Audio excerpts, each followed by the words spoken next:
watching Good Morning Tri-State at 6 on 9 on your side. And at 6:39, 37 degrees was a lookout over Mount Adams this morning, waiting for the sun to come up. It is a chilly one out there. Brock Shapiro's working on a costume cast right now for your trick-or-treating later this week. And it is that time of the year. You're going to hear a lot of people share paranormal experiences, right? The realists try and pick the stories apart. The believers will always believe. And so the real challenge is getting someone to feel the experience as if it happened to them. It's a challenge we assigned to our Max Alter and cartoonist Kevin Necessary. We got about 100 submissions. When someone was able to send us a photo of something they, claim to have captured, whether it's a picture of a stranger standing behind their loved one or some ghost-like figure in their, videos or photos, those were the best for me because I think people can see those and relate. That's not her, and they were alone in the house. He really believes in this stuff. That was standing behind them. But sometimes the visual lives only in a person's mind. And that's why I brought in Kevin. We got 3 really good voicemails, and I'm thinking that we should draw one of them.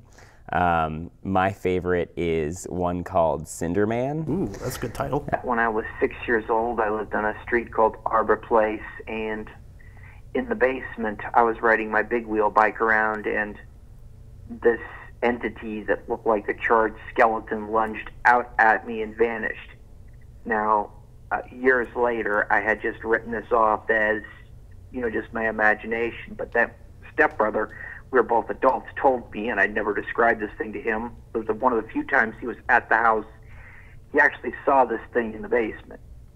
He actually saw this thing, and he called it the Cinder Man. I always love those stories when someone doesn't talk about something for their they saw in their childhood and they find out as an adult other people experience the same thing. The guy had such conviction in his voice in the voicemail, and there was something just incredibly visual and narrative about the story. I did an illustration initially, and while it was all right, it was really good. I wasn't feeling the kind of fright that I think this guy was kind of conveying.